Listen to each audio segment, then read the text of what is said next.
پر ابو سفیان مدینہ کے اندر موجود نہیں تھا، یہ شام میں تھا تجارت کے لیے، اور جب اسے شام میں کسی نے بتایا کہ پیغمبر اسلام کی رحلت ہو چکے تو بلا فاصلہ اس نے تمام اموال غلاموں کو سپرد کیے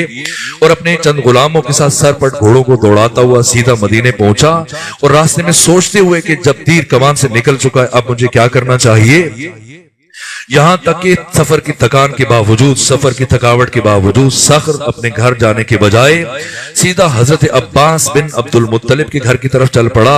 اور جا کر ان سے ملاقات کی۔ یہ میں کیا سن رہا ہوں کہ یہ قبیلہ بنو تیم کا ایک پست فرد وہ کب سے اس قابل ہو گیا کہ اسے خلیفہ مسلمان منتخب کریں؟ تو وہ جناب عباس بن عبد المطلب نے کہا پیغمبر اسلام کے چچا ہیں، کہا پھر بتاؤ کیا کرنا چاہیے؟ کہا کہ آپ میرے ساتھ چلیں، ہم دونوں مل کر چلتے ہیں علی کے پاس،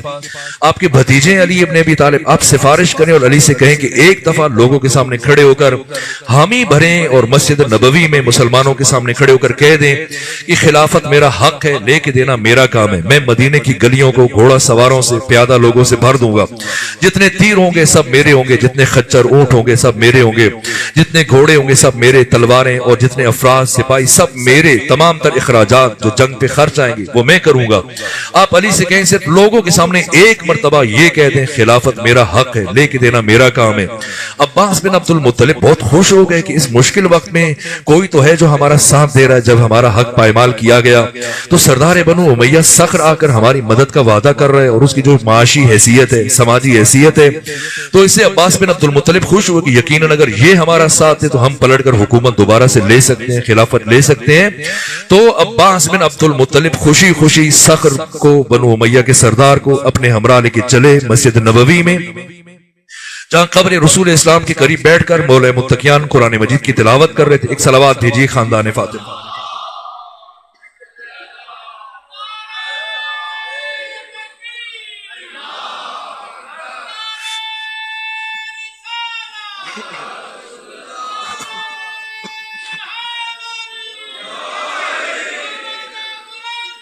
اللہم صلی اللہ علیہ وسلم۔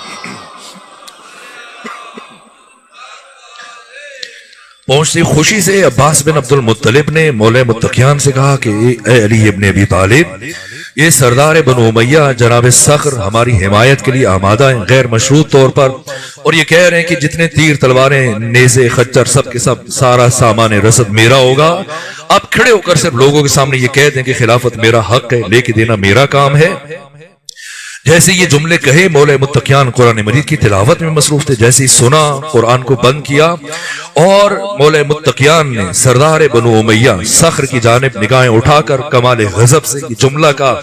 کہ ابو سفیان اس میں تو کوئی شک نہیں کہ خلافت میرا حق ہے، لیکن علی ابن ابی طالب کو یہ بات سمجھ میں نہیں آ رہی کہ تو ابو سفیان مسلمان کب سے ہو گیا، اور تمہیں کس نے اجازت دی کہ تم مسلمانوں کے بنیادی امور میں، اساسی امور میں مداخلت کرو؟ یہاں تک کہ جب لوگوں نے یہ آوازیں سنی جمع ہونا شروع ہو گئے اور اکٹھا ہونا شروع ہوئے، بڑی تعداد میں جب لوگ جمع ہوئے، مولا متقیان پہلے تشریف فرما تھے، پھر اٹھ کر کھڑے ہوئے اور پھر یہ خطبہ ارشاد فرمایا۔ ناج البلاغہ میں یہ خطبہ موجود ہے، حضرت فرمایا ایھا الناس شقوا امواج الفتن بسفن النجاہ، اے لوگوں فتنے کی موجوں کو نجات کی کشتی کے ذریعے سے چیر دو، وضعوا تیجان المفاخرہ، فقر و مباحات کے تاج اتار کر زمین پر رکھ دو، وَأَرِّجُوا عَنْ طَرِيقِ الْمُنَافَرَةِ، خود کو نفرت کے راستوں سے الگ کر دو۔ ابو سفیان جو پانی تو علی کو پلانے کے لیے لایا ہے، ہَذَا مَاءٌ آجِنٌ، یہ گدلا پانی ہے، وَلُقْمَةٌ يَعُضُّ بِهَا آكِلُهَا، یہ ایسا لقمہ ہے جو کھانے والے کے گلے میں پھنس سکتا ہے۔ اور باقی افراد کی طرف رخ کیا امیر المومنین نے اور کہا کہ کل جب میں نے خود اپنے حق کے لیے آواز بلند کی تھی، ان اقولو یقولو حرس علی الملک، تو تم سب نے کہا علی حکومت کا حریص ہے، اور پھر ان اسکت، پھر میں جب خاموش ہوا، یقولو جزع من الموت، تم لوگوں نے کہنا شروع کر دیا علی موت سے ڈر گیا، ہیہات بعد اللتیہ واللتی، ہرگز نہیں بدر و احد خندق و خیبر دیکھنے کے بعد تم یہ کہہ رہے ہو کہ علی موت سے ڈر گئے، نہ واللہ لابن ابی طالب آنس بالموت من الطفل بثدی امہ، اللہ کی قسم ابو طالب کے بیٹے علی کو موت سے اتنی شدید محبت ہے جتنی ایک چھوٹے بچے کو اپنی ماں کے دودھ سے ہوتی ہے۔ پھر فلسفہ سکوت علوی کیا ہے، کیوں علی خاموش ہیں؟ فرمایا بل اندمجت علی مکنون علم لو بہت لستربتم اضطراب العشیۃ فی طویل بعیدہ، علم کا ٹھاٹے مارتا ہوا بے کنار سمندر